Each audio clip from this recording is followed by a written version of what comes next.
Hey, everybody, welcome back to Too Many Men. My name is Alison Lucan, and I am delighted to be joined. We talk about this person's writing a lot, but let me tell you, the piece that is actually flying through the Kraken offices because we are all Met Gala like aficionados and passion people is Sara Civian's latest post on Bleacher Report, where she teams up with like fashion icons to cover the athletes' outfits at the Met Gala. She is our queen. Everyone is loving this article. If you haven't read it, you must go read it immediately. Sara Civian, you glorious human being, how the hell are you? Oh, I'm great. Yeah. Shout out to Tom Marchitelli, Gentleman's Playbook, for doing that with me. We finally got to do something that wasn't hockey. And guys, if you've noticed, I've taken my foot off the gas when it comes to the style rankings because there's no style to rank. They suck. You guys got to come back better next year. I cannot keep doing William Nylander, David Pastrnak, and then Patrick Laine, A plus for effort. Like that's just what it is every week. So somebody has to step up. Until then, we're on hiatus. I'm so sorry. And you know it's bad in the fashion landscape when even the people who are trying to copy your idea can't even pull it off anymore. So here we are. But remember, Makes you think. the original, often duplicated, but never replicated, Sara Civian fashion rankings. Bring it back, gentlemen. Maybe you should just switch over the PWHL. I know. Well, I've been doing WNBA, but then it's Yeah. just like, okay, I need to focus on something.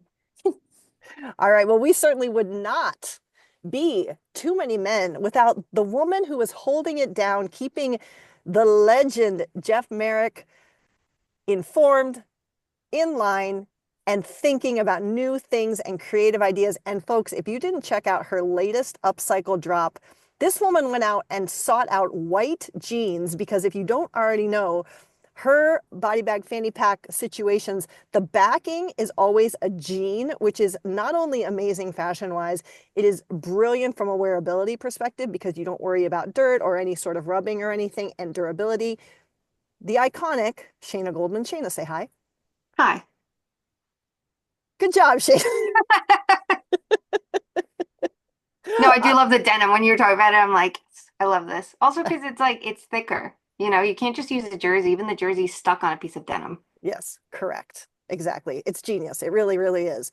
All right, but there's so much hockey still happening all around us. We must get Wait, was to that it. Oh, intentional genius? Like Gene? I'm gonna Genius. say yes. I did. Oh, I was like, that was very subtle. I'm All right. impressed. It's the playoffs. We all have to bring our best. Dig in. Dig in, Shayna. Dig the fuck in. Let's Dig the go. fuck in. Speaking of digging in, Sara, what time is it? time for Bit O News.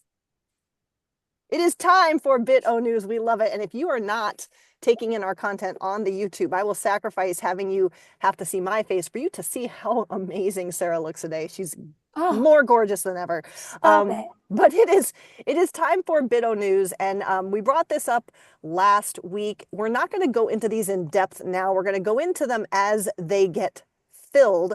But there is a change in the number of coaching vacancies in the NHL as we record this on a Wednesday. Last week we had 8. This week we have 7 because, to the shock and awe of no one, Mike Sullivan has signed a contract to work behind the bench of the New York Rangers. I personally am like, to me, this is not a super attractive job right now, but Mike Sullivan is going to Mike Sullivan, and everyone says they saw this coming. Shayna, this is in your backyard. We always go to you first for Rangers news. What's your take? Yeah, I mean, the second he was going to be available, I thought the Rangers were going to swoop in. So the fact that he was available, I think it made their decision very easy. He makes sense for a lot of reasons. Like he's a coach that can get a lot from a group that maybe is a little disjointed, right? And get that like hard-working energy up. And his forecheck in Pittsburgh was really good, and the adjustments he made in recent years to it was also very strong. So I think all of that clicks with the Rangers. They definitely need the help. They're not the most attractive job, that's for sure. But I think of the available people, like you look at it, and I think I'm seeing a lot of discourse like, how many coaches is this core going to get? It's 3 coaches. And I think you also have to look at the other side of it and go, okay, but maybe the coaching selection has not been very good to this point. Like David Quinn was a flawed choice. Gerard Gallant was what he was. And right on target, his time ended. And the same goes with Peter Laviolette, right? Mike Sullivan's a little bit different because this is a guy that has that history now of a 9-year tenure with the Pittsburgh Penguins. It's a little bit different than guys that tend to be somewhere 2 or 3 years. So this is the coach and the test, I think, for the core management and everyone in between. Sara, if anyone knows how to coach an aging core, it's Mike Sullivan. And New York is starting to become the team that recycles other Metro coaches, right? They've had Lavi, they started with Torts, now they have Sully. What do you make of this move? Is it going to work? Yeah, I mean, he was the coach to get, and they had the money to get him, and they had no time to fuck around. You know what I mean? They had to get the best option out there if they didn't want complete just chaos. Like, they want to stop the bleeding, stop the chaos. And I think Mike Sullivan, you think about his coaching tenure, he did the Four Nations, he did this core for a decade, right? He has had that longevity, he's had multiple cups, he's had a lot of experiences. You want money, you want maybe the challenge of, hey, let me add this to my resume of, okay, nobody can just say that I just coached Sidney Crosby for his entire career, right? Like, okay, let me move on and try something hard and see my hand at it. Or something hard, see if it works. Who's to say?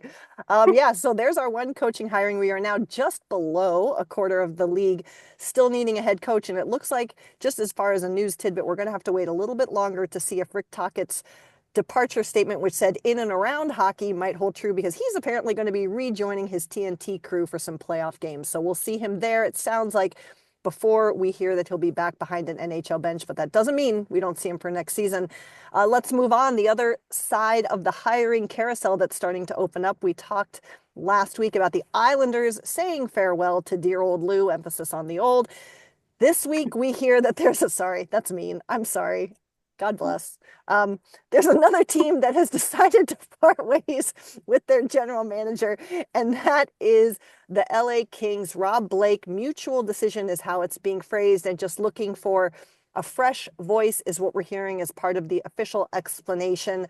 Shayna, this feels like no one was surprised, no one was disappointed. It's just kind of a thing that's happening. It seems very LA Kings of it all. What do you think about Rob Blake leaving? I mean, it's really tough because 4 first round exits in a row to the same team and you haven't figured out an answer for it. But like, I don't necessarily put this situation on him. If anything, like I would be putting a lot of pressure on Jim Hiller right now because the coaching decisions really played into their elimination, right? Like in every which way from the defensive shell to the coaching challenge that I think changed the whole complexion of the series. Um, you can look at Rob Blake's tenure in a couple of ways. I think like the good is a little bit quieter, right? The way that they built, the way that they took this aging core and took them in a new direction, right? And I think that they mixed the young with the old really well, and it revamped the Kings in a different way. Yes, they still have that defensive foundation, but I think you see the up and coming talent that's coming around that and getting guys like Kempe and Fiala, like it all clicks. But you could look at the one major mistake too and go, well, wouldn't this team look a lot better if they still had Gabe Vilardi and didn't go for Pierre-Luc Dubois? And that's like a really tough situation because, yes, that one set the team back, but then you also look at the way that they worked their way out of it, right? That Dubois for Kemper trade is one of the best one-for-ones we've seen in a very long time, and it really helped both sides. So it's tricky. I don't blame them for wanting to go in a new direction, and we don't see teams change general managers as often as coaching, right? So maybe some fresh ideas will help, but I don't necessarily think he should have been on his way out just yet, right? Like you just go like, okay, sure, let's see who you come up with next and how things will be different if at all, because they are in a good position. Sara, I know you mentioned too the coaching decisions in your cooked email about the Kings and also the lack of even deployment across the entire roster. But as Shayna said, the coach is still there, but the GM is out. To me, the Kings are a team, we all knocked New York a ton this year. We've knocked other teams for this.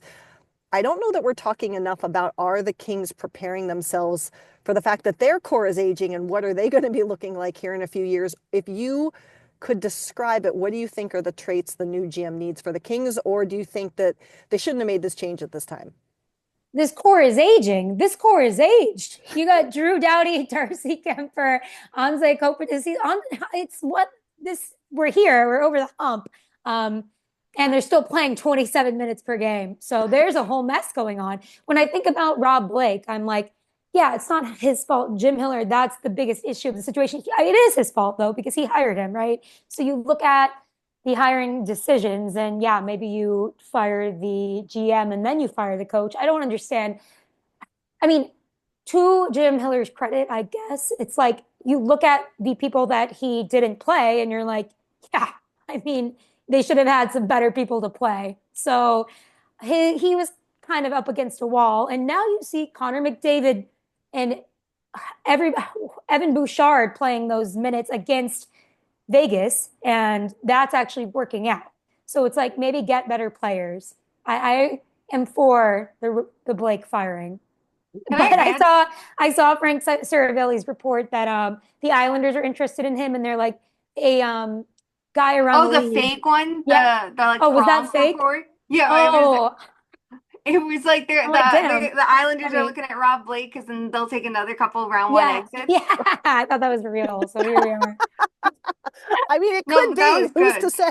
Right, honestly. That one, it's kind of tough though, because like if you're Rob Blake and you're Jim Hiller, like you have to look at it two ways too. Like you can't set your whole game plan around beating the Kings, right? You can't go into the season and be like, Beating the our Kings, they entire, are the Kings. I mean, you can't I set knew your what you whole meant. everything around. Well, beating yourselves is who knew that was the actual enemy here because it wasn't originally, but beating the Oilers, right? You can't set your whole strategy against that. But then you also have to look at it and go, in a modern game, how do you defend a team like the Oilers? And that's going to be the whole conversation. And like, I think we'll get into it, but like the differences between LA and Vegas, right? Both two very good defensive teams. It's like, well, the Kings play shut down defense. That's one side of the game. At least Vegas can play shutdown defense and have that firepower to match. And you look at the Kings and go, okay, so you can't build around the Oilers, but at what point do you look at yourself and go, oh yeah, we can't just get by on defense alone? I'm talking myself into this, saying, you know what? Good luck, Rod Blake. Like, who knew? All right. Well, we'll watch how the staffing changes continue to evolve. I think this is going to be a busy summer. These teams have to get their coaches in place so they can start to build things out. But in the midst of all that change and chaos, we have some change that is a delight. And I'm not talking about insane sodas. I am talking about the Utah Clubbers being the Clubbers no more. They have officially announced this morning that they are now the Mammoth. And apparently their rallying cry, my friends, will be tusks up, I which, love that. okay, but I here's the thing. love that. You're going to you can't let people bring like tusks into a game. What are you going to have, foam tusks? Who says no? Probably. And if they do, then they're going to look like the Kraken tentacles. So they're basically going to be copying the Kraken with their tentacles. You know what? I'm Tell gonna me. say bring tusks. There's a wrestler that wrestles with a mask that has like tusks on it. And every time I see him wrestle, I'm like, I don't understand how he does that. And I don't know how he doesn't impale someone. Then I'm like, if you can wrestle in that, you can go to a hockey game in it. And just don't like we gotta get like little tennis balls for the edges. I think was one of the few people, although apparently all of Utah agrees with me, which maybe is not a good thing. I like the Mammoth logo. I liked it from the beginning. It was the one I would have voted for if I had to vote. Sara, your reaction to this whole overall brand release? I mean, I'm always team Yeti, so it's just a tough pill to swallow for Did me. you see in the video that there's a little girl carrying a Yeti as they Yeah, walk? Yeah. it's adorable.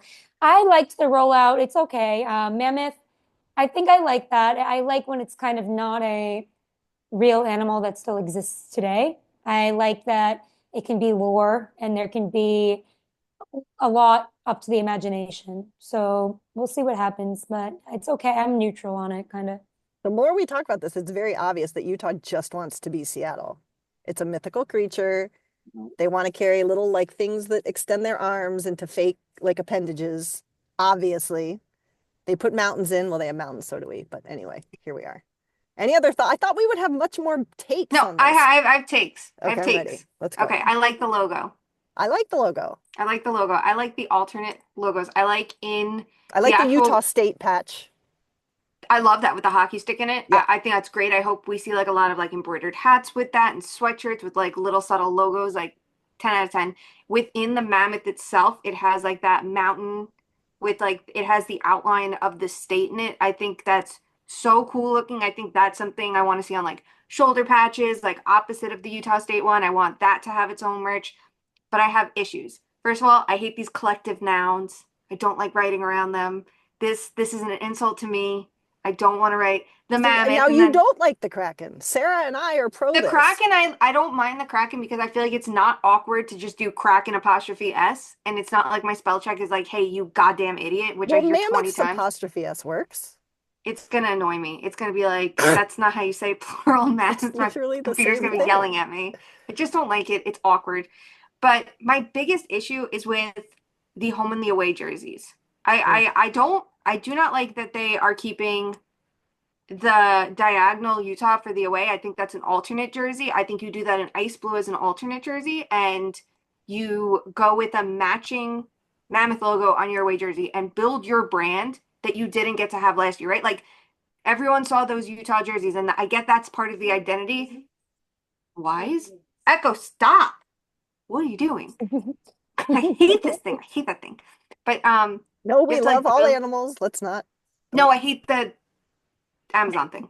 Oh, I it's thought you were that yelling at thing. your dog for a second too. I was like, you No, would Isn't that your never do sister's that. dog name? What's your sister's dog's name? Meadow. Oh, see, well, see, they rhyme. So That anyway, we, but mine are Echo called. is a Piper's cat's name. that's right. That's Yeah, why I was like, wait. we named it that instead of Alexa because my sister's name's Alexa and I can't be talking to her all day. I don't want to do that. Anyway, they just talk at me and I don't like it. Back to the jerseys. Back to the jerseys. I am upset that they are not building their brand enough by like owning the logo on at home and on the road. I feel like it's a better opportunity to build your brand by having that logo on the road and having that consistency. And yes, I know there's a shoulder patch, but if just have that as an alternate jersey, right? Like I'm not even complaining at the colors, which I don't love that we have more black jerseys, but for this name, this branding, I think the color scheme makes sense.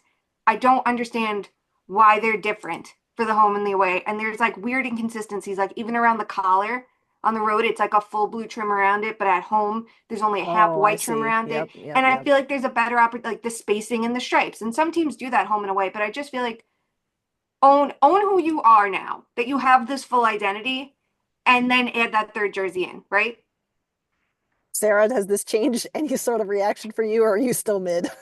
I'm still mid. I like seeing them when they're playing. Like True. that's Yeah. when I need kind of the true, like real opinion. And I want to see what the fashion girlies can do with the logo before I totally have my opinion locked in. It is true. Like even the Kraken away jerseys, like they just look so sick on ice. Like I preferred the home before I saw them Mm. on ice, Yeah. and the aways just Yes. look so sick on ice. I was like, oh, now I have to have one of those. Yeah, for sure. Yeah. And they're unique, right? Like they're unique in who they are, their color scheme, everything about it is so like it's so cracking. There's no question about it. And I think it helps that they had that logo on the road, even though they have a sick secondary logo that's on the shoulders. There you go. But we don't, yeah, okay. Yes. All right. I don't really want to talk about this piece of news, but it happened. The Islanders, after what was it, the governor of New York sent a pissy Yes. whiny email about losing an all-star game, which please moves up 10 spots in the draft lottery to take the first overall pick. Utah moves up two and gets a second overall pick. Unbelievable. I want to go back to just straight merit-based draft positioning, but here we Full are. drafting.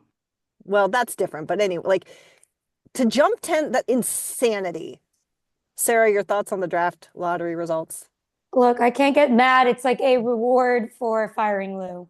But It that's exactly, just, it's a conspiracy theory. This is what I'm saying. I mean, it's not boding well for the conspiracy theory portion of people, especially given the past history with the Blackhawks. True. I, yeah, I mean, this is what a lottery is. This is why the gambling, the house makes money. It's because anything can happen. Well, I hate it. Shayna, your thoughts? The timing of it just is too funny. Like, listen, I saw that letter and I was like I personally, because this is about me and I'm the Maple Leafs, like I wanted this All-Star game because I was gonna go with my friends to this ghost competition and have a great time. Like it's right here. We were like, this is sick. And now it's gonna be an Olympic send-off. And I'm like, mm, not sure that's for me. But like, hey, bring the All-Star game back next year. Like, let's go. Long Island's Yeah. great, wonderful. But yeah, the timing of it, obviously it's something. It's very funny. I guess this is the Islanders' time because the Rangers and Devils have both jumped up in the draft lottery in recent years. And it is funny because there is a Long Island boy that they can draft, James Higgins from Long Island. He was out in, I think it was like West Islip last night. Um, celebrating something, I forget what it was. Something sports related. Like there was like something at a restaurant out east. Anyway, my brain is all over the place. But no, like cool, great. See, it's very good timing for them to get it. It's just the timing of it. I also didn't love the presentation of the entire thing. I thought it could have been a lot more clear and better explained. Once I understood what was happening, I loved it. But I didn't understand Yeah, what was happening at first. I did like that they put up the odds and like yeah, eliminated that was cool.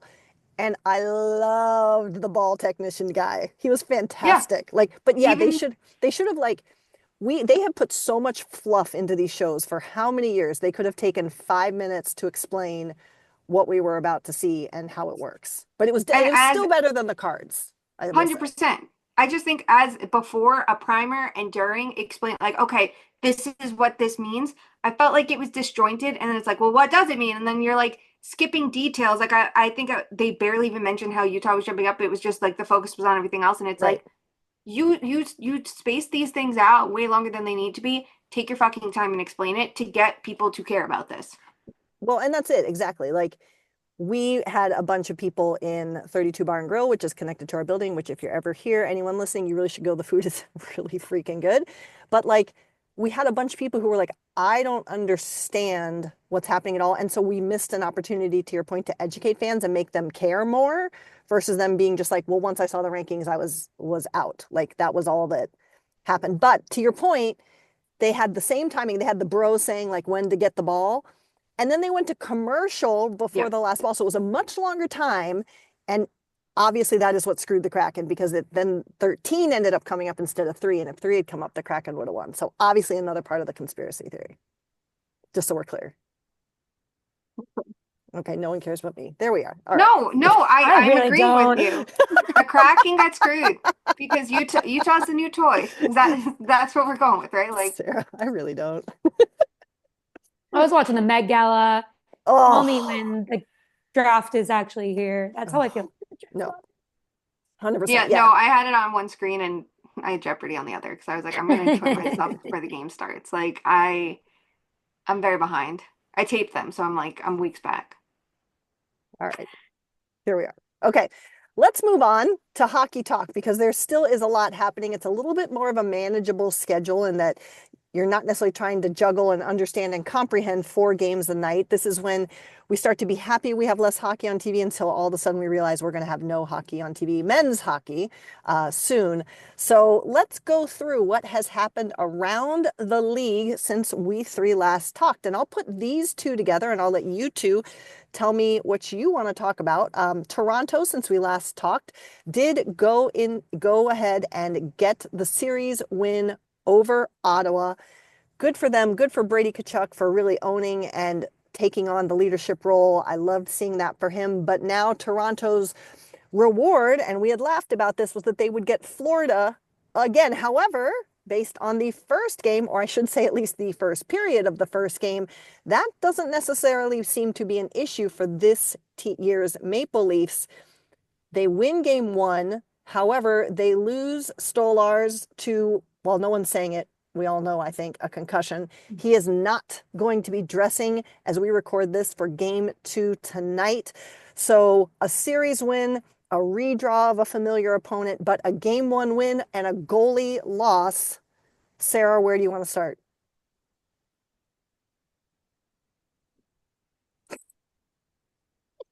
Where shall we start? I think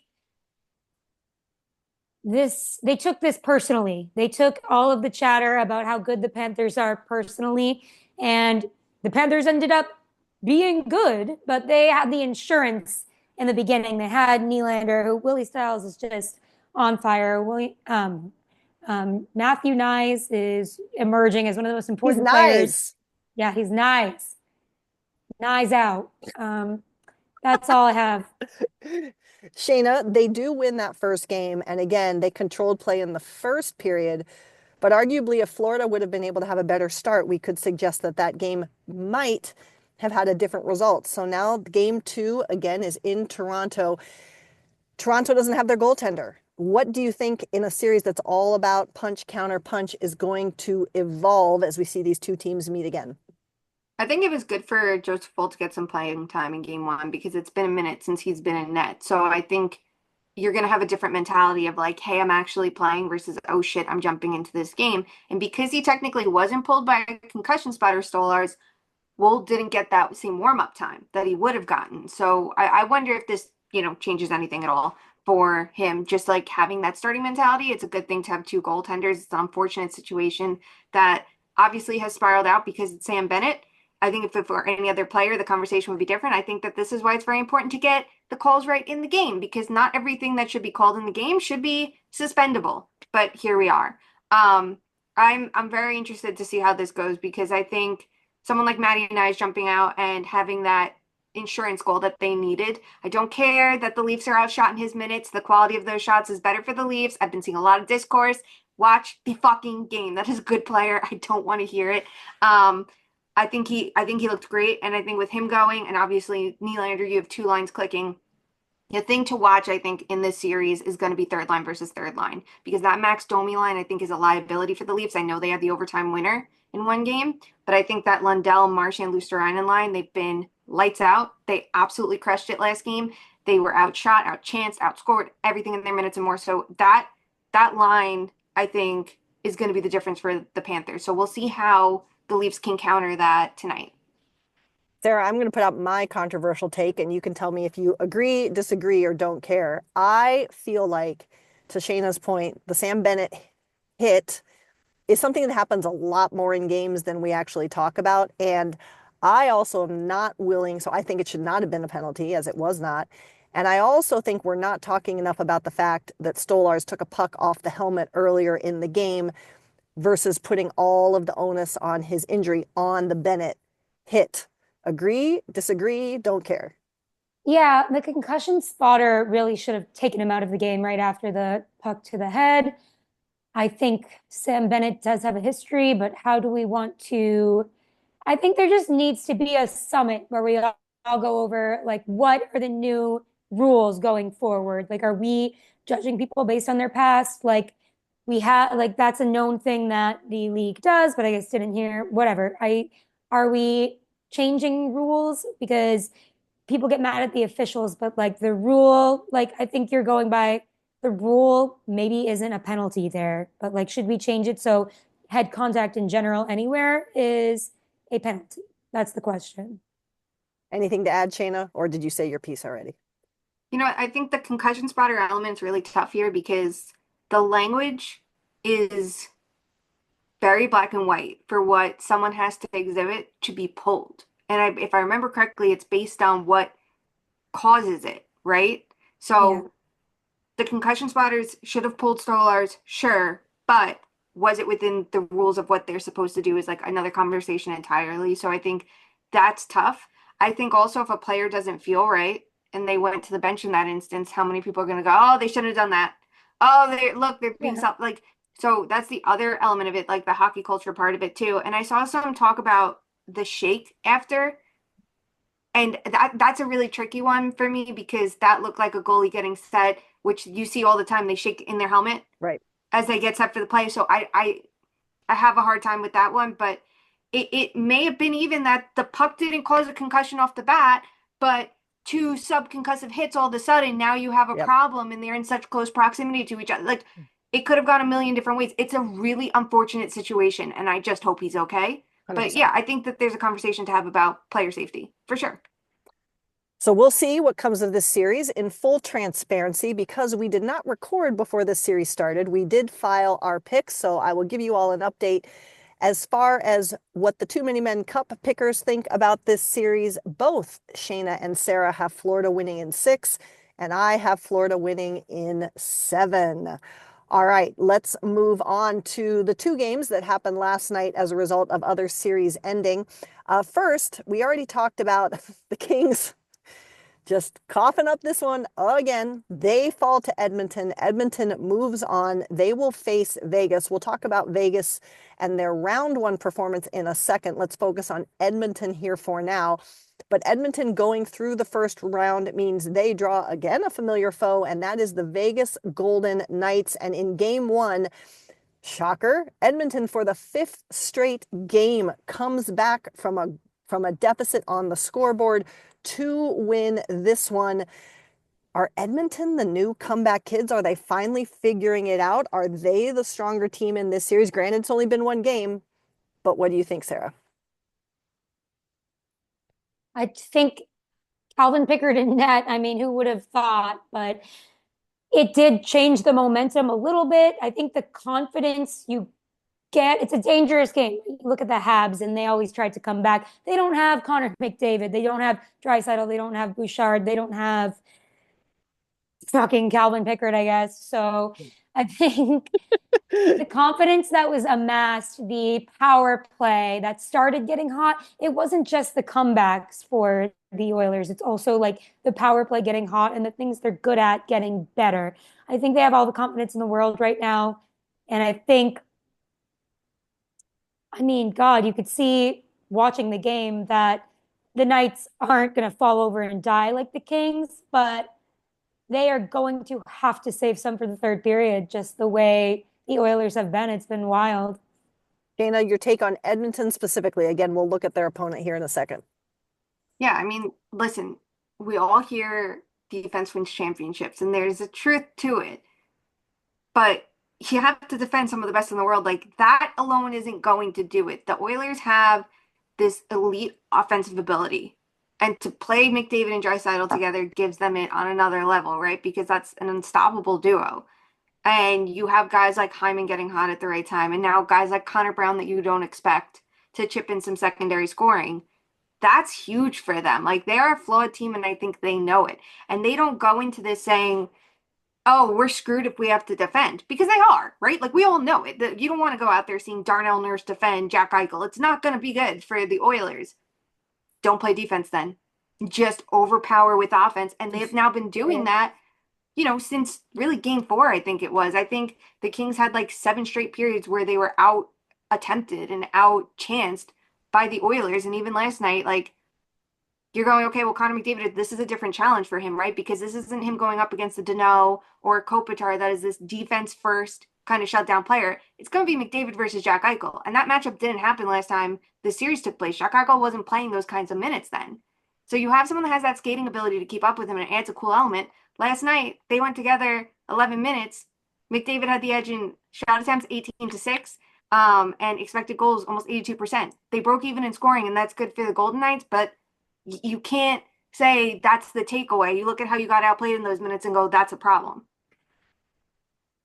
Edmonton's on a roll. They've got that NHL record for comebacks. We'll see if they even need to keep coming back as they face off against an opponent that, to my eye, didn't look fully on their game in game 1, and that is the Vegas Golden Knights, who make it to the second round because they beat Minnesota. So let's take a minute for that series and pause. I really, by the end of that, really wanted to see Minnesota come through. Like, they were fun. They were the upstarts. Again, it was kind of a change. It was a rebirth for people like Kaprizov. It was so much fun to watch. But that is not what I'm most upset about. Because how dare you, as a broadcast, cut away from Marc-Andre Fleury's final handshake line. I can't even tell you how, well, you guys know, but I was so furious. I am sorry. Do a box in box, do a picture in picture for anthems. It wasn't even for the game. It was to watch anthems. So RIP Minnesota, Vegas, you got to get your game back together. But for the love of God, when people like Marc-Andre Fleury retire, we should see their final moments on the ice. That is my Mikko Rantanen. Sara, what do you think of Minnesota leaving the postseason and Vegas being the team to carry on? And most importantly, how pissed off are you about no flower handshakes? No, I have a lot of bones to pick with the broadcasting decisions because we all do this entire postseason. The sound has been awful, bro. Yeah. Like, I don't want to hear the crowd. I don't want to hear the ice to 1,000. I want to be, and I like McDonough. Like, I don't think he's done a horrible job, honestly. He's He grown on hasn't me. done a horrible job. No, but I can't hear him, and he's a quiet, monotone type of guy, and I kind of like that in him, but I can't fucking hear him. So can we turn the volume up? Anyway, yeah, not liking that, but that's my Mikko Rantanen. I think the Wild, it's just tough, right? It's tough. They crushed at 5-on-5. There's one correct goal overturned that kind of turns the tides entirely. And Vegas is so good at capitalizing on luck and breaks. And you have to be able to do that. So you tip your hat to the Wild. They'll be back. And Vegas did the thing in the playoffs. Well, like we said, Vegas did drop that first game at home. We'll see if they can find the counterpunch to slow Edmonton's roll as of late. In terms of the Too Many Men Cup, all three of us have picked Vegas in 7 games. That might be more wishful thinking for some of us, but that is where we are, and that is what we hope and believe to see. All right, moving on. A couple of us have had some Mikko Rantanens. Well, guess who always has a Mikko Rantanen? That is the Dallas Stars, who had an incredible game to beat Colorado and take the series. Mikko Rantanen, a 4-point game, including a third period hat trick. He slays his former team, carries his new team into round 2. Nathan MacKinnon just absolutely dejected at his locker post game. Dallas is going to carry their play into Winnipeg tonight as we record. But what did you make about Dallas being able to slay the beast that is the Colorado Avalanche in round 1, Shayna? What a banger of a series. Yeah. What an absolute banger. A lot of credit to Dallas because they were coming into the playoffs on a low. They were on a losing streak. They were struggling at 5-on-5 since the Four Nations break. And they came in and did play some of their best 5-on-5 hockey. I think the Avs started taking over later in the series, and we saw them outchancing Dallas, but special teams matter. And the Stars power play has been clicking, and the Avs only mustered 3 goals on the power play. That power play has been a problem the entire year. When they traded Mikko Rantanen originally, the power play was really struggling, and Nate just added a different element to it, and it did help them a little bit, but it's not to the ability it should be with that much skill. So I understand why, you never want to see someone lose their job, but I understand why they're moving on from Ray Bennett because that killed them. That absolutely killed them in multiple games. You see it where they have, 3 opportunities in the third period and they're not cashing in on one of them. It's going to burn you. And then it's even worse when your opponent actually is scoring on their power plays. But the Stars found a way to manage their speed in a very impressive way while being shorthanded. You're seeing Cody Ceci getting eaten alive in his matchups against MacKinnon. And sometimes you just need someone to take on those minutes and just try to keep them from not scoring. That's it, right? Like just whatever happens, just keep them off the board. So guys like Thomas Harley can cook and do their thing. And I think we're seeing what a great defenseman he is. So the Stars are only getting healthier. And Mikko Rantanen remembered how to play hockey. Who knew? Who knew it was going to take him time to adjust after an incredibly chaotic year with 2 changes in team plus a Four Nations break? Like, can everyone relax? You see now he's generating chemistry with Roope Hintz. And remember, I think it was his first game in Dallas that Roope Hintz left the lineup because he was hit in the face with the puck. So they didn't even get that chance in the regular season. Then Robertson gets hurt. It's like everything's changing. They found a line that works, and now they're going to get Jason Robertson back soon. And then they're going to get Miro Heiskanen back soon. So could the adrenaline run out? Maybe, but I like their chances. Sara, someone said to me when we were talking about this series and just the force that Mikko Rantanen is returning to be is that they never really saw him at this much of an elevated plane before, and maybe that was the Nathan MacKinnon factor. But how would you describe what Mikko Rantanen is able to do now? Is he showing more than we maybe even truly understood about what he is as a player, or did we underestimate him before when he was in Colorado? An elevated plane, he was in the mountains. Wow. Sorry. I think it's 1 game, okay, people. It's 3 games, okay? And I think I'm I'm prone to overreacting about the playoffs. Then you look at Connor Hellebuck, I'm overreacting about him. He's great. It's just there's few games in the playoffs and it's all really overinflated to a point. I think it's a great sign for the player that he is and he's always been that he did what he did and ended up popping off, right? And he didn't need basically anybody, considering what you said about Roope and what without Robertson and Heiskanen. And it's it takes time to adjust, to Shayna's point. And I think we can criticize him for not stepping up to the plate and then tip our hats when he does step up to the plate. And he did exactly that. And I've been super impressed by him. Obviously, the way like with brute force, he could just take over that last game. And the way it all played out, that was my favorite playoff game I think I've ever watched. Like better than even the Jets and whatever. I just loved that. The whole third period of McKinnon thinking he had the dagger. Cale McCarr did not have a strong No. series, but I thought, I mean, Rantanen also knew their tricks, right? And he knew playing intimately with them what they were capable of, and he beat them at his own and their own game. So it was awesome to see him take over. I think, yeah, this is who he is. I don't know if it's like better than he's ever, but obviously he's breaking NHL records, like hat trick for the first time in a game seven, but getting to game seven at all was kind of like, all right, that means there's work to do in this round. Yeah, I think that that was honestly one of the best hockey games I've ever watched, both for what was happening on the ice and also just the narrative of it all. And I think we would all be talking about it even more, except that less than 24 hours later, we saw, in my opinion, an equally epic game that took two overtimes. Winnipeg advances over St. Louis through the first period. I was sure that Winnipeg was cooked. I was sure they were done. They looked awful. Hellebuck looked awful. And then they stormed back. They score a tying goal with apparently the official timesheet has it at like 3 seconds remaining in the game. And then they fight through a 20-minute overtime period and then go into the second, where their captain of all people, who plays center on the third line, comes out and gets the game winner. It was incredible hockey. It was incredible drama. Winnipeg moves on. Shayna, what is the truth about the Winnipeg Jets now? It's who knows? Who knows what the truth is? It's really tough because if you go back to game six, in the second period, there was a really good Connor Hellebuck save early in the second period. And I was like, you know what? I feel like he's on it and I feel like he got it. I'm like, that's the save to remember. And then he allows four fucking goals. And you're like, oh, just kidding. So in game seven, he allows those two early goals and then he had a really good save. And part of me is like, I'm not falling for that trap again. Not happening. I'm not sure. I see how it could be a confidence booster, but that was such an incredible game, especially to do it without Josh Morrissey, right? Like he gets hurt, and that's to me, Mhm. it's right behind as like the second most valuable player in Winnipeg. Neil Pionk stepped up. Yeah. He was all over the ice. He was involved in every him and Dylan Sandberg. And Sandberg's been incredible the whole series. Um, they deserve a lot of credit for the way they played.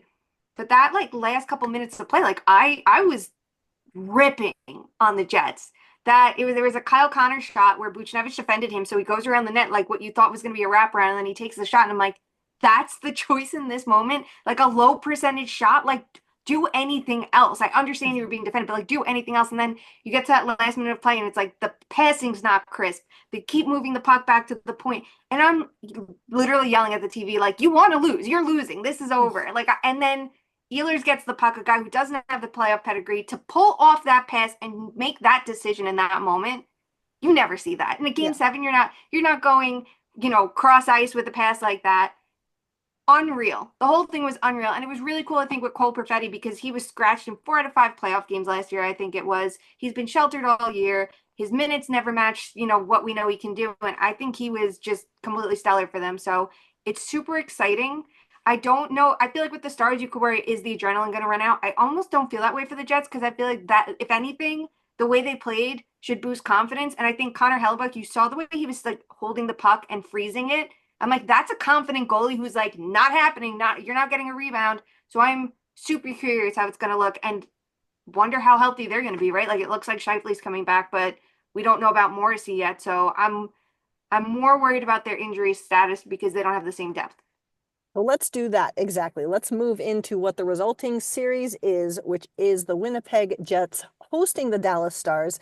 Game one is tonight as we record this. To Shayna's point, currently the listed status for Morrissey and Shifley is day to day. And I haven't seen anything other official. I don't know if either of you have, but Sara, this is the series we have yet to make our picks in. What say you? What are you looking for? And what do you believe is going to be the result of Dallas versus Winnipeg? Stars and six. I'm not confident in Hellebuck. I guess I didn't need to be, but you know what? After his quote that he wasn't letting, did you see that? He Yeah. said, before the third period or whatever. He's not letting them get one more. Okay, I think that's important for him to realize he's Connor Hellebuck, he's imposter or something. But I just think it stars in six. I mean, you got their two best players coming back, and the Avalanche are a superb team, and this happened. So I, God, it's just impossible to say. But I was like, it's hard because I'm like down on the Stars because I get annoyed with what they do every year. But this looks like a different year. So I'm going Stars in six. Yeah, Shayna, and you both have alluded to this. And to Sarah's point, it sounds like Jason Robertson is a game time decision, but based on line rushes and what was said yesterday, a lot of people are believing he will play. But Miro Heiskanen is confirmed to not be playing tonight for Dallas. We already outlined the Jets' injuries. We still don't know what version of Connor Hellebuck will actually show up. What are you watching for in this series, and what's your pick? I am watching for the Stars forward depth to challenge the Jets. I think that even with Scheifele back, I think the second line for the Stars and the second line for the Jets is going to be like, they could neutralize each other. I even think you could say that about the first line, but then you look at the Stars' third line, and that might have guys like Jamie Benn and Wyatt Johnston, who I think have figured things out. Their numbers weren't great in round one. They got a lot of Nathan MacKinnon in round one. Shocker. Who among us doesn't have bad numbers? And also that meant playing a lot with Cody Ceci. So I'm very curious, like how that's going to look. And now everyone's going to change slotting a little bit with Jason Robertson if he comes back. That the forward group looks even deeper, right? Because it's like these are two teams on paper that look as close as it could be, but it's just in two totally different ways. The Jets were a defensive powerhouse. Can they still be that because they weren't it in round one? Can they still be that without Josh Morrissey in the lineup? Is another question. If you're playing Luke Shen and Logan Stanley more, I don't love that for you, even though they have home ice first. And then you add in the Hellebuck factor. If he's not himself, if he's only 80% of himself, is that going to be enough to make up for maybe the offense not matching up to Dallas and maybe the defense not playing up to the level that we know that they can be? So I'm super curious how it's going to go because like on paper, the Central Division's been, I think, the toughest all year. It Yeah. was the Avs, the Stars, the Wild, and the Jets all year. We're like, okay, who's going to jump out as number one? And then the Blues jump in. You're like, this division rules. This is going to see who's the best of it, right? And I think we've discredited the Jets all year, but we have like valid concerns there. So I'm leaning with the Stars, and I think that if they could get through the speed of the Avs, even with their 5-on-5 game the way it was, I like their chances here, especially if they get healthier. If Heiskanen comes back, I think that's a game changer, and I really like how they're being patient and not rushing him back. Most teams, I don't think you would see that happen, right? It's, oh, you're healthy enough to go in the playoffs. That's different from game 82. Not the case here. So I'm going to go Stars in six. Excellent. Yeah, and I think it's been reported that Heiskanen is skating, correct? Like Yeah, they've he's seen been him skating for a skating. while. Yeah. Yeah. Okay. Okay. I am not going to break the trend. I am also going to go Stars in six. I don't, I just can't trust Connor Hellebuck right now. As much as I love that man and I think he's just great, I don't know. I don't know. All right, there's one more series in this second round that we haven't talked about that got underway yesterday, and it's one that Sara is probably sick of talking about through the years. And it is the Washington Capitals hosting the Carolina Hurricanes. They do win game one yesterday in overtime. Watching that game for me, number one, I still seem to always forget that Logan Stankoven is now a Carolina Hurricane. And then I'm like, oh, yeah, him. And I love his play. So that's always fun. But even with the Carolina being what Carolina is as the Corsi Canes, I think that was the right outcome for game one because to my eye, Carolina was the better team in that game as a whole. Sara, you previewed this series 8,624 times. What do you think is happening after game one? What's your read on the situation? Yes, in every preview, which across platforms, we're going to do an OnlyFans preview soon. So I'm thinking whoever can get which team gets the other team off its game is the one that wins because you got high volume shots, which it's not a good or a bad thing. It's a neutral thing, people. Like, I don't know. I saw something today. Did the Hurricanes really deserve to win if they're not taking the best shot? Yeah, they fucking do. They don't deserve to win or lose. It's like, what is this, God? Like, are we going into heaven or hell? I think it's just what happened. They won because they played their style that they are used to playing, that they know how to play, and that works for them most of the time. And they got the Capitals off their game, which is like take a few shots and make sure they're damn good because that's been working really well for them too. And try to get Tom Wilson to take someone's mouth guard out of their mouth. Like that works for them too sometimes. But the Hurricanes have seen that film before, and now Sebastian Aho's a dad, so he knows he's mature and he knows to not let that bother him. But it was a clean, well fought game against both teams. I loved the energy. The tempo was high, even though it was low scoring. It was just like it was the back and forth was back and forth, and it was kind of what we all expected. Like the two best teams in the Metro going at it after they faced lesser opponents and kind of made it easy. Like this was harder for both of them, and the team that grinded down the most ended up winning. Dana, to Sarah's point, I think it was, I can't remember if it was through the entire first period, but the vast majority of the first period, Washington only had 4 shots on goal, with 3 of those coming on the power play. And, we always talk about using numbers in the right way given the situation. Yeah, they were the Corsi Canes, but they also were just so impactful defensively that Washington couldn't generate anything. That first period power kill in particular, I mean, my God, Brent Burns is 2,000 years old and he's out there like being aggressive as anyone with the skater down. It was fantastic to watch. It made my little heart beat with joy. But that first game, what's your take on where this series is after seeing that one? Yeah, I think for the Caps, maybe the biggest problem for them was the second line getting just buried in shots. Like it was like 23-2 in attempts with Connor McMichael, Dubois, and Wilson on the ice, and they went up against the Aho line, which with Svechnikov, I thought they looked great with Jarvis. I think they look even better with Svechnikov. Like if they were unlucky that line because they hit iron multiple times. Svechnikov like couldn't catch a break yesterday. That I think that's the reason the game didn't look different. Everyone talks about yes, they're the Corsicans and they overload in shots.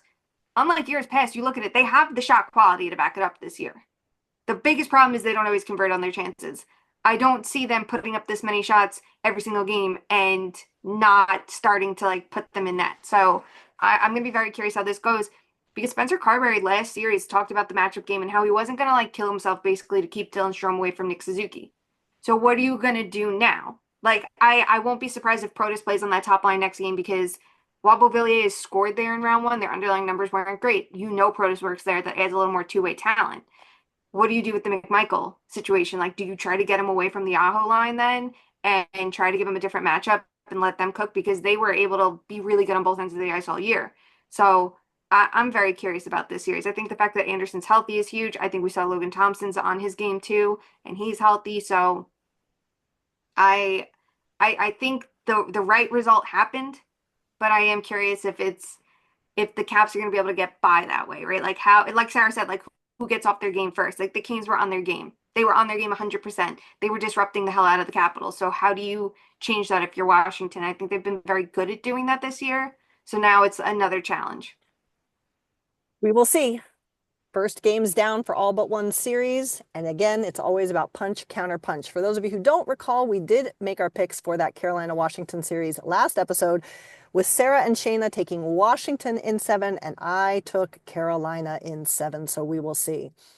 All right, my friends, it is time to wrap up this episode with everyone's favorite game, and that is Fuck, Marry, Kill.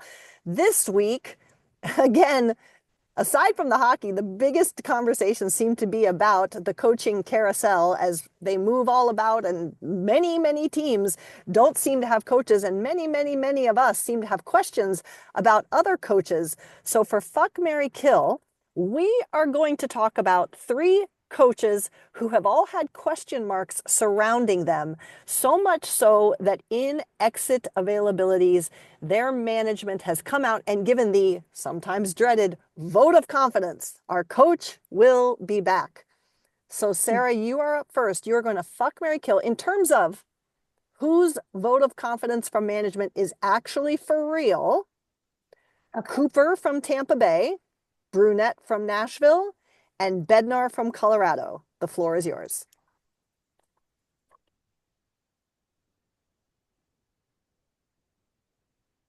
Oh, fuck, that's hard. I'm killing Bednar because this seems like the logical progression of things. It's no tea, no shade to him. Just like I think it might be, I could see ownership there saying this at the time and going back on it, right? This is what I think. Spicy. Like, yeah, I don't think he should be fired necessarily, but I think I management's doing good and the players are good. So it's like, what do you do, right? I'm going to fuck brunette. I just don't think Barry Trotz would lie. I would see them like they're the most logical team that should change the coach, even though like again, not really. I don't know if it's his fault. I think it might be his fault. I'm starting to think it might be his, with the systems and stuff. But I Barry Trotz has been telling the truth to his detriment, so I'm like I don't see him lying. And I am marrying John Cooper. I just think the core is aging. What do you, we've thought they've been aging for years, and it's been great that he can keep going. I don't know, like we kind of they're on borrowed time and they're doing well, so I don't know. That was fantastic. Shayna, your picks. I'm going to marry Cooper. I think he's one of the best coaches in the league. I think that the way they played this year was so much better than last year. That team was broken. That team was so broken that it's not surprising it went the way it did. And if anything, you could say, well, management should have gotten them more depth. Well, it sucks that they didn't have one of the depth players they brought in, right? Like Bjorkstrand was out, and there was nothing they could do about it. And Sorelli got hurt game one, nothing you could do about it. And Hagel got knocked out of the series, nothing you could do about it. John Cooper sure tried. He Yeah. went off. He did everything he could. I don't think he's at fault for that situation. I definitely would not change there. Um, Oh, fuck Bednar. I I think Jared Bednar is a great coach. I really do. And I think that he handled a lot this year. There was a lot of roster turnover this year, and I think it's very hard to manage the emotions of that and the tactics that you have to do when you have all new players and you have keep in mind like the goalie change came early and the Ranson deal came early, but everything else was at the deadline. Like that's 4 or 5 new players. There was Eric Johnson, Ryan Lindgren, Charlie Coyle, and Brock Nelson all coming in at the deadline. There's not a lot of time to work them in. And I think that they made good adjustments at even strength. Even strength play wasn't their issue. It wasn't their issue at all. It was special teams. So it's always tough to know who that falls on, right? Like, are the assistant coaches doing what the head coach is saying and designing, and they just have to execute it? Is the assistant coach the one who's coming up with the plays and the deployment? Like, I don't know. So I would give him another shot. Who are you going to find that's a better option than him right now? Let things settle and go from there. And I'm going to kill Brunette. I am not a Brunette, fan as a coach. I had issues with him in Florida. I think very quickly those issues. I I think in New Jersey he showed he was an elite associate coach, right? Because he could play to his strengths in that way. And then he goes to the Predators, and I'm like, the same issues in Florida. I don't think there's enough adjustments. And I think everything, those comments about Jonathan Marchessault talking about the differences in the tactics that the Golden Knights ran versus the Predators, like to me, that is such an indictment against Brunette, especially when you think of the past history there. Yes, the roster underperformed. Yes, management, some of the contracts look really bad already, but I put part of it on him as well. I don't understand that vote of confidence. I would be like, you know what? Let's truly go for a clean slate. All right. As much as I have been swayed by some of your arguments, here were my picks going in. So I'm going to stick with them this time. I actually came into this wanting to marry Bednar because I think that they believe in this coach. They know what he can do. To your point, Shayna, we don't really know who's at root cause for what ailed the team systematically, and they did very clearly cut the one part that they thought ailed them systematically in the power play. So I just feel like, particularly Chris McFarland goes way back with Jared Bednar, even pre-Colorado days. And I think they like him. I think they like that he can work with Nathan MacKinnon. He managed a shit ton of change, a whole new goalie tandem, all kinds of stuff. And I just think that is a coach that will stay because I don't think they're going to get David, what's his face from UD anyway. Yeah, he Yeah. extended. Yeah, yeah. Okay, can I gotta talk about that for a fucking second? Please, Because of oh course. my God, it's so frustrating when respected people in the college hockey world, like I know them a lot. I got my start with college hockey news and like talking about Penn State hockey, whatever. These people know what they're talking about and they don't get credit. And they 100%. have been saying from the first day, David Carl isn't going anywhere. And if you know David Carl, his story with the Pios, he was drafted by them and they found a heart problem. And he's like the youngest coach in college hockey. So he'd be by far the youngest coach in the NHL. He's got time.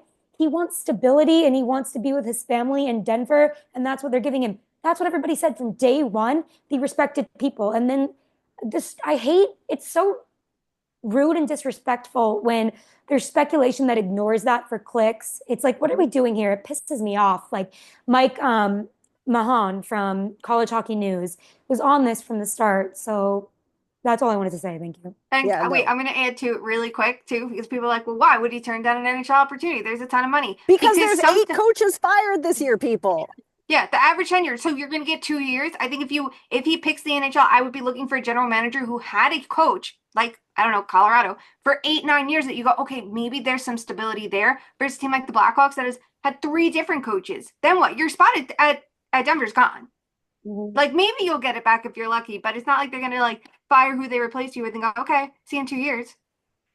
Carry on. Yeah, no, I agree. So Bednar is my Mary. I'm actually going to uh fuck Cooper because he's the one of the three that I think, even if ownership says they're keeping him, I could see him jumping. I could see him, to your point, Sarah, it is an aging core. And is there, for all those reasons we just talked about, is there somewhere else for stability reasons or something like that that he would rather be at? So he's the one that from his decision-making perspective, I could see him jump. Um, and I'm also going to kill Brunette just because, like, Barry Trotz doesn't lie, but like, bro, seriously, like that's just not a good call. I think you should circle back on that one. We'll see. All right, my friends, that'll do it for us for this episode. We so appreciate you hanging out with us and hanging around with us on the YouTube, on the socials, and on the podcast channels. If you're not listening to us in your ears, you can interact with us online. We'd love to see some boots on the ground. We'd love to hear what's going on when you attend the games that you're following along with. You can talk to us on Twitter and Instagram at 2_much_man and on Blue Sky at 2-much-man. We would love to connect with you there. And until we talk again, we ask that you please do something, no matter how big or small, to make sure that hockey truly is for everyone. We will talk to you soon. Love you. Bye.